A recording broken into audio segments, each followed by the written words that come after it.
latido de fe.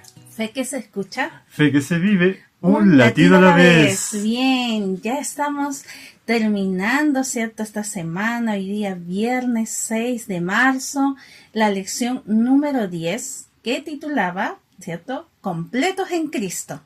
Y hoy día, por ser el día viernes, tenemos el para estudiar y meditar. Bueno, demos lectura a la lección del día de hoy. Y esto dice así. Como en los días de los apóstoles, los hombres intentan, por medio de tradiciones y filosofías, destruir la fe en las Escrituras. Así hoy, por los complacientes conceptos de la alta crítica, la evolución, el espiritismo, la teosofía y el panteísmo, el enemigo de la justicia está procurando llevar a las almas por caminos prohibidos. Sí, aquí es bueno hacer un alto, ¿no? Sobre algunas cosas que son mencionadas y capaz de repente no sabemos mucho de qué se trata y capaz sí las hemos escuchado pero no sabíamos que tenían esos nombres, ¿no? Claro.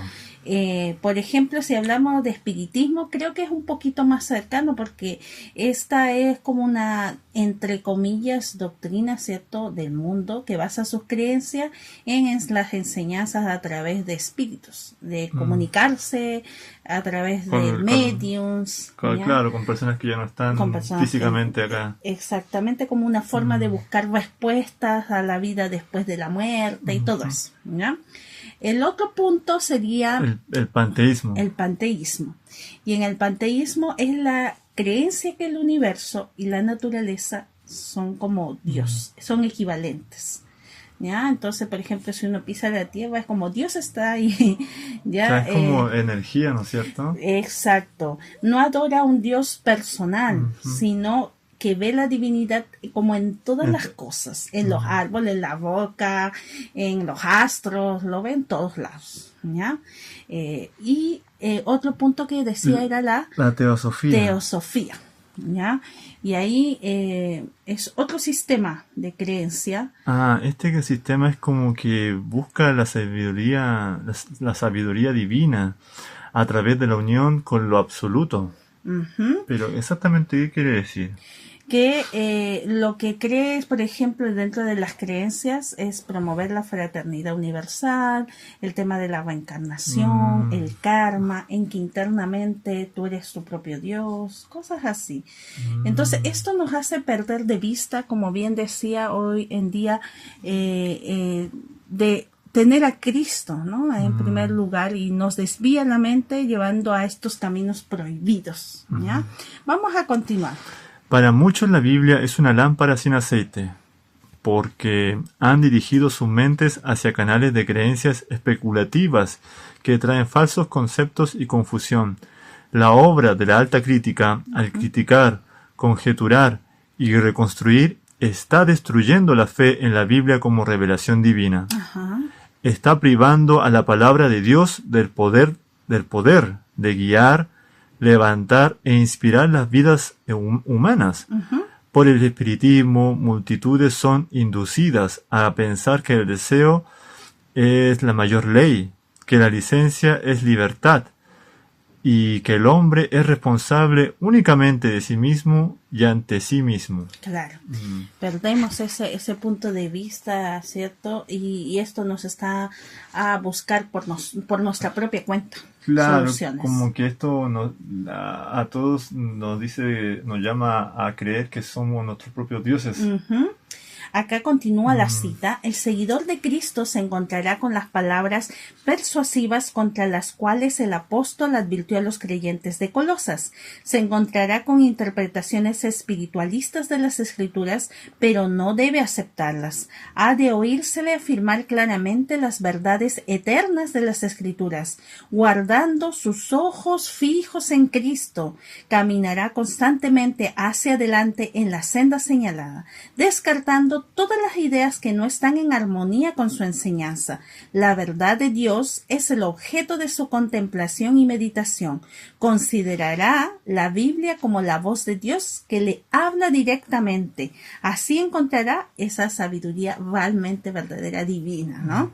Y esto lo podemos encontrar en el libro de los Hechos Apóstoles de nuestra hermana Elena de White, ¿ya? Vamos a resolver, ¿cierto?, las preguntas que tenemos aquí para dialogar y para que los oyentes también puedan ir resolviendo en sus hogares. Ya, pregunta número 1 dice, ¿qué significa que en Cristo habita corporalmente toda la plenitud de la deidad y que Él es la cabeza de todo principado y potestad? Bueno, primeramente significa que Jesús, bueno, no es solamente un maestro como en algún momento lo consideraron. Tampoco es solo un profeta. Tampoco es solo un profeta, sino que fue Dios mismo que se manifestó, que encarnó, ¿cierto?, esta forma humana. Tenemos que considerar que en Él está toda la naturaleza divina. Cuando Jesús vino a la tierra, Dios realmente se reveló plenamente en Él, ¿ya? Por eso, ¿qué es lo que la Biblia enseña acerca de qué? De que Cristo tiene autoridad sobre todo poder espiritual y celestial. Y nada está por encima de Él. Esto es muy importante, ni ángeles, ni autoridades espirituales, menos poderes humanos, ¿ya? Y acá menciona algunos textos y quisimos hacer un resumen de cada uno de los textos. Por ejemplo, en Juan 1:1 nos habla acerca de que el verbo era Dios. O sea, desde un inicio, desde un principio, ¿ya? Después en Hebreos 1:3 enseña que Jesús es el resplandor de la gloria de Dios. También vemos ahí, ¿cierto?, a Jesús también parte como de la gloria de Dios, siendo uno. Y primera de Pedro 3:22 declara que los ángeles y las autoridades están sujetos a Él. Hay una autoridad máxima, ¿ya? Por lo tanto, digamos, estas divinidades o deidades son una sola, ¿ya? En otras palabras, Cristo es suficiente ¿para qué? Para nuestra salvación. Y que no necesitamos hoy en día. No, mira, no necesitamos añadir tradiciones humanas, filosofías o rituales para acercarnos a Dios. Bien, vamos al punto 2 para ir avanzando. Probablemente todos hemos oído a alguien usar Colosenses 2:14 al 16 como argumento contra la observación del séptimo día semanal, sábado. ¿Qué otros problemas, además de los que la lección de esta semana puso de manifiesto, implica el uso de estos textos para argumentar que ya no necesitamos guardar el cuarto mandamiento? Buen punto. Cuando algunas personas usan este texto para decir que el sábado fue abolido, aparecen varios problemas bíblicos entre medio. Queremos nombrarles algunos y algunos los vimos en la lección, ¿ya? Primero, el pasaje hablaba de ordenanzas que estaban en contra de nosotros, ¿ya? Y eso tiene que ver con leyes ceremoniales, ¿ya? Las que se guardaban en el santuario. Sacrificios, fiestas, rituales, ¿ya? Y que apuntaban a Cristo, prefigurando, ¿cierto?, la figura de Cristo. Y terminaron cuando Él murió en la cruz, ¿ya? Segundo punto. ¿Cuál sería el segundo punto? Si alguien dice que el sábado fue abolido, entonces también tendría que decir que todos, ¿no es cierto?, los 10 mandamientos fueron anulados. ¿Por qué el sábado forma parte de esa misma ley moral escrita por Dios? El sábado también forma parte de los 10 mandamientos, pero siempre dicen que es anulado o abolido el mandamiento del sábado, pero los demás para ellos siguen igual. O sea, digo para ellos, para el mundo. Y eso también hay que considerar que el sábado no fue solamente en el tiempo en este caso de Moisés, sino que venía desde un principio, ¿ya? La Biblia muestra que los ritos ceremoniales terminaron en la cruz, nos quedó claro ese punto, y que la ley moral, los 10 mandamientos, reflejan el carácter de Dios, y eso sigue aún vigente. Y cuando hablamos del sábado, volvemos a recalcar, ¿fue establecido dónde? En la creación. En la creación. Por eso el texto dice: acuérdate del sábado. Pero también quiero decir algo que he escuchado como no sé cómo decirlo, como una excusa para decir que el sábado fue abolido, diciendo, ¿acaso Abraham, acaso Noé, acaso esos personajes tan importantes guardaban el sábado? O sea, si es que lo hacían o no lo hacían, por eso después en el mandamiento, cuando se le entregó a Moisés, decía, acuérdate, porque pienso yo de alguna manera que varias generaciones quizá olvidaron guardar el sábado. Y esto es importante también porque eso no es solo una ley judía, sino que es un regalo de Dios para la humanidad. El sábado tiene tres cosas importantes. Reposamos en él, nos bendice con el sábado y es santo. Ya vamos al tercer punto, vamos avanzando. ¿Qué opinas de quienes insisten en que deben ser observadas las prácticas ceremoniales del Antiguo Testamento? Independientemente del provecho espiritual que pudiera resultar de ello, ¿qué problemas surgen del hecho mismo de insistir en su obligatoriedad? ¿Cuál podrían ser esas prácticas? Primeramente, las prácticas ceremoniales tenían un propósito. Enseñar sobre el plan de salvación y señalar al Mesías. Ajá. Los sacrificios representaban, ¿no es cierto?, el sacrificio de Cristo. Y el santuario enseñaba cómo Dios salvaría al ser humano. Ya, pero el problema acá surge cuando insiste en que estas prácticas todavía son obligatorias para la salvación. Eso puede causar varios problemas. Primero, quita el centro a Cristo, que ya cumplió esos símbolos. Por eso se cierra ahí el ciclo. ¿Qué más? Dice que también puede llevar a pensar que la salvación depende de rituales, y no es así. Y confunde el propósito del Antiguo Testamento. Los cristianos podemos estudiar esas prácticas para entender mejor el plan de Dios, pero sabemos que Cristo ya cumplió su significado. Y esto es muy importante recalcarlo. Vamos al cuarto punto y último. Como vimos anteriormente, Elena de White dijo que debemos considerar la Biblia como la voz de Dios que nos habla directamente.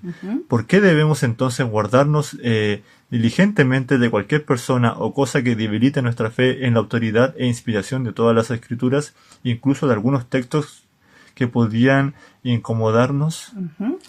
Primero, porque la Biblia es la palabra de Dios y es nuestra guía espiritual. ¿Ya? Si comenzamos a dudar de esa autoridad, entonces cada persona va a terminar creyendo lo que quiere. Ese es un tema, ¿ya? Eso puede llevar a empezar a hacer interpretaciones humanas, ¿cierto? Que pueden ir en contra de la Biblia, confusión espiritual, la pérdida de confianza en las promesas divinas, ¿ya? Por eso debemos estudiar la Biblia siempre con oración, ¿ya? El hecho de estar en este espacio de comunión también es pedir dirección a Dios. Nosotros lo hacemos. Sí, claro, y dicen en una parte, le dicen, pídelo con humildad. Eso, es un punto. Y con el deseo de que sea Dios. Nosotros, cuando empezamos este plan, ¿cierto?, de poder estudiar la palabra de Dios día a día, la lección, lo hicimos con el plan de justamente de comunicarnos con Cristo y que sea Él el que tome como se dice, el timón y lo que Él quiera hablar a través de nosotros, que sea Él, ¿ya? Y lo que dice su palabra, porque nosotros nos regimos a través de la Biblia, ¿ya? Cuando vemos la Biblia como la voz de Dios hablándonos, nuestra fe entonces se ve llenita, se fortalece, aprendemos la verdad y podemos caminar con seguridad en el camino de Cristo, ¿ya? Entonces, como idea central, que Cristo vendría a ser es suficiente para la salvación, ya. La Biblia es nuestra autoridad y debemos mantenernos firmes en la verdad sin dejarnos confundir por enseñanzas que contradigan la palabra de Dios. Entonces, esto es importante, ¿ya? Considerar que Cristo debe ser el centro de todo, ¿ya? Y que la Biblia justamente es esta escritura, es la voz escrita de Dios para nosotros hoy en día. Bien, somos Vlad y Emi. Si este contenido es de bendición para ti, te invitamos a suscribirte, seguirnos y compartirlo. No te olvides darle a la campanita para que YouTube te notifique cada vez que subamos un nuevo video. Y no te olvides darnos tu like, que es la manita arriba. También va a estar apareciendo el video de la lección que ya vimos, ¿no es cierto? Sí. Que terminamos de ver ahora. Y que va a pasar. Y por si te lo perdiste y te puedes poner al día. Bueno, que tengamos un feliz día de preparación para el día sábado. Adiós. Bye bye.